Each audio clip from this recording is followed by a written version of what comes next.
Let's travel back in time, to an age when ancient people sang songs to let rhythm sustain their spirit. Those sounds created a unique atmosphere that fueled them. A major study on brain function and the impact of sounds revealed, when listening to natural and urban sounds, the brain processes information differently. Exposure to natural soundscapes, water, birdsong, wind, triggers more synchronized activation across brain regions. In contrast, urban noise, traffic, street sounds, weakens functional connectivity between brain areas. This isn't my imagination, it's science-backed data. Let's dive into how and which sounds shape your behavior and why this is key to your success. Music isn't just sound, it's a chemical reaction in your brain. Picture this. You put on headphones, play an upbeat track, and for a while, tasks seem to solve themselves. But then the energy fades and you either start daydreaming to the melody or abandon work entirely, feeling drained. Neuroscientists studied this phenomenon through surveys until brain scans revealed the truth. A 2019 study confirmed that intense rhythms spark a dopamine surge,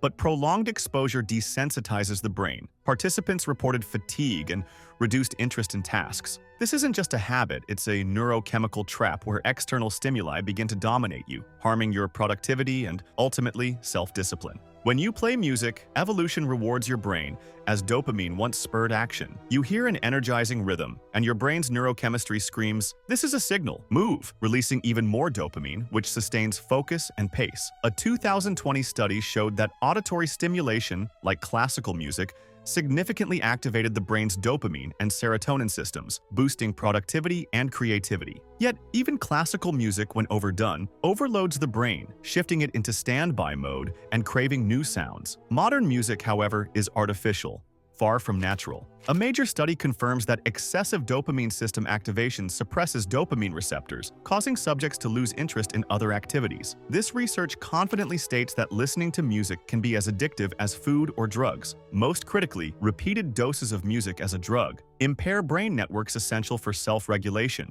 fostering impulsive, rigid, and compulsive behaviors, which erode your productivity and self-discipline. It's an evolutionary paradox created by humans. Your brain seeks rhythm for action, but modern tracks overload it, suppressing natural impulses. Scientists tested how sensory overload affects mice. One group was exposed to sounds from a cartoon channel at 70 decibels, comparable to a busy cafe, for 42 days. Another group lived without it. After analyzing their neurons, the sound-stimulated mice performed significantly worse in all tests compared to the control group, showing heightened activity, risk-taking, reduced short-term memory, and impaired cognitive function. These findings suggest that excessive, unnatural stimulation during critical brain development periods can have clear adverse effects on later neurocognitive function. Over the past 30 years, the average age at which children begin regular gadget use has dropped from 4 years to 5 months. Modern preschoolers spend up to 50% of their waking hours in front of TVs, tablets, and smartphones, often amid loud electronic sounds from toys, ads, and cartoons. This combination of sensory overload and early screen exposure